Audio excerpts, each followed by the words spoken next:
Hello, magandang araw. Welcome back sa lahat ng Aris. At sa mga bago, welcome to my channel. Ako nga pala si Mystico Moreno or in short, Mismo. At dito sa aking channel, we will manifest L-O-V-E sa inyong Tagalog L-O-V-E reading na Mismo. Okay, Aris, ang gagawin natin ngayon ay tatap natin ang third party energy. So bago to, and take note na ang third party energy ay hindi lamang romantic. So anything external factors or anumang may impluensya or naapektuhan yung connection mo or yung relation mo with your person is a third party energy. So pwedeng kaibigan siya, kamag-anak, kapamilya, katrabaho, kaklase, pwedeng trabaho mismo, okay? Pwedeng career, ACADS, business, at iba pa. So, tingnan natin, alamin natin siya dito sa reading na gagawin ko. At gusto ko lang i-remind lahat that this is a collective reading, so it may or may not resonate sa inyo. Kapag hindi nag-resonate, huwag pilitin. Ibig sabihin, hindi ko nasagap ang energy ninyo and hindi para sa inyo yung reading na to. Kaya, abangan nyo na lang yung susunod ko pang reading. That's why best to subscribe sa aking channel para updated kayo sa mga ipopost ko pang videos. Okay, so ang gagawin ko is bubunot ako ng two cards sa each set. So, the first is yung um, what's going on between you and your person, current energy ng relationship, as yung influence or the third party energy and how it affects the situation or yung connection. So, what's the energy between you and your person? Okay. The High Priestess and Seven of Pentacles, the third party energy, King of Swords, and Ace of Wands. Ooh. And the how it affects the situation. Oh, okay. Nine of Cups and Three of Swords. Okay. Sige. Tingnan natin. Is this a romantic third party energy?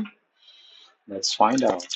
At habang binabalasa ko to, gusto kong magpasalamat sa lahat ng alis na sumusuporta sa aking channel. Thank you so much. Maraming salamat po.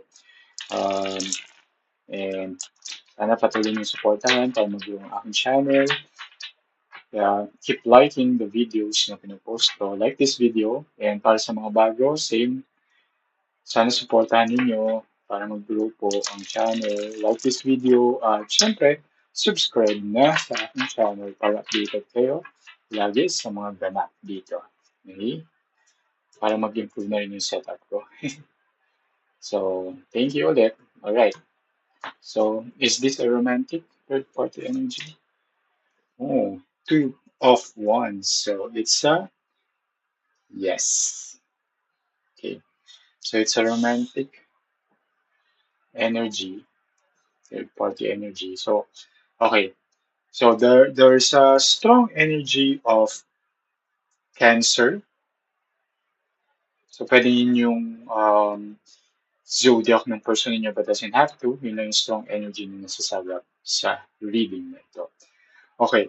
So, yung connection nyo and your person or yung current situation in your relationship. Okay? So, there's a deep connection naman. Okay?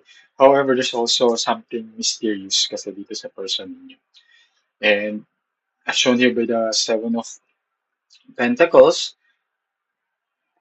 medyo, alam mo yun, may deep connection, pero nafe-feel mo na parang hindi buo. There's some kind of lack in terms of expressing love and affection towards sa inyo.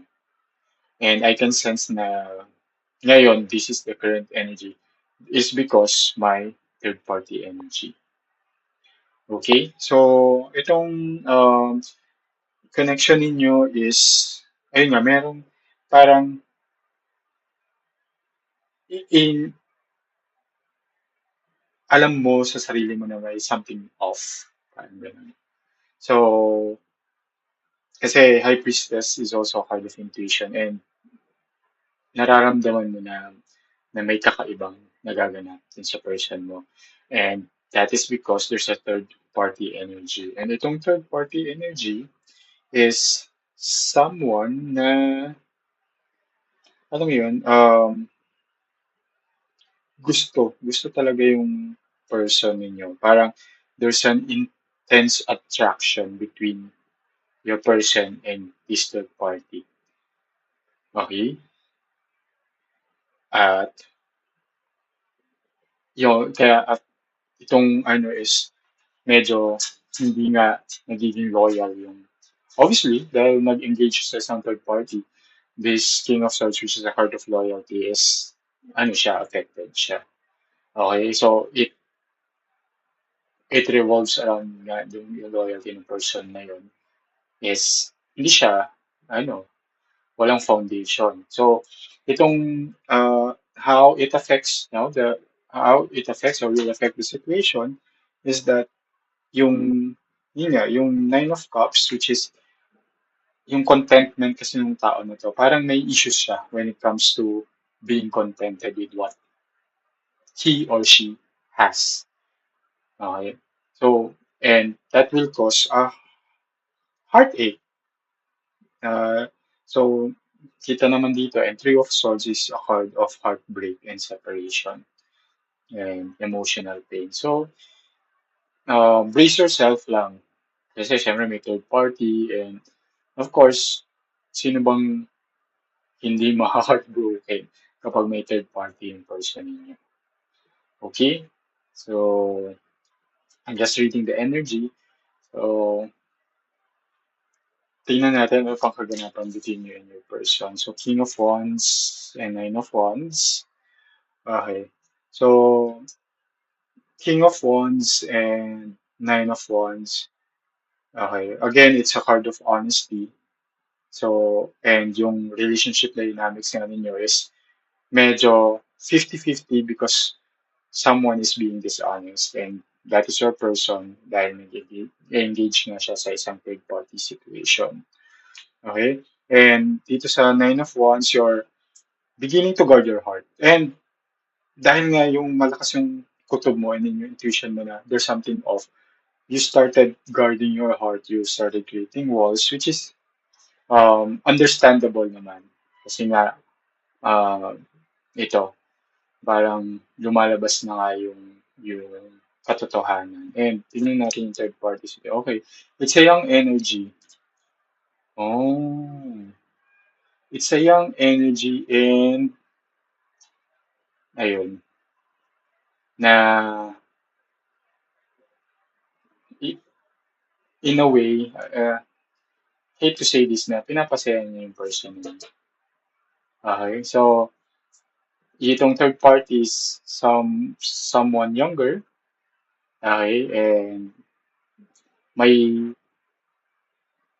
may sayang binibigay dun sa person ninyo.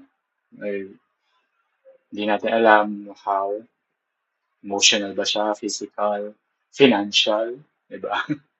But it's a young energy that nagbibigay sa'yo dun sa tao ninyo. Or more on excitement eh. Hindi siya talaga like sincere or genuine na saya. It's more on the excitement of having someone younger, someone giving the attention, tapos yung attraction niya na um, so yung person kasi sobrang high intense yung attraction na pinapakita niya. So yun. And how it affects now is yeah, Knight of Wands and Ten of Wands. Yeah, see, the Ten of Wands is nagiging burden na nga siya sa relationship ninyo. And itong Knight of Wands is yun nga, parang yung eagerness nyo to move forward and continue this relationship, alam mo, wala na, nawawala na. Okay, sige. So, bigyan ko na lang kayo ng advice from the universe. Alam niyo natin, ano yung gawin. Pero, given this situation, kung nandito kayo sa situation na to, alam niyo na siguro kung anong kailangan nyo gawin. You have to be firm with your boundaries. Know your value, know your worth. Okay, and decide what needs to be done. Hulog ang dami. Okay,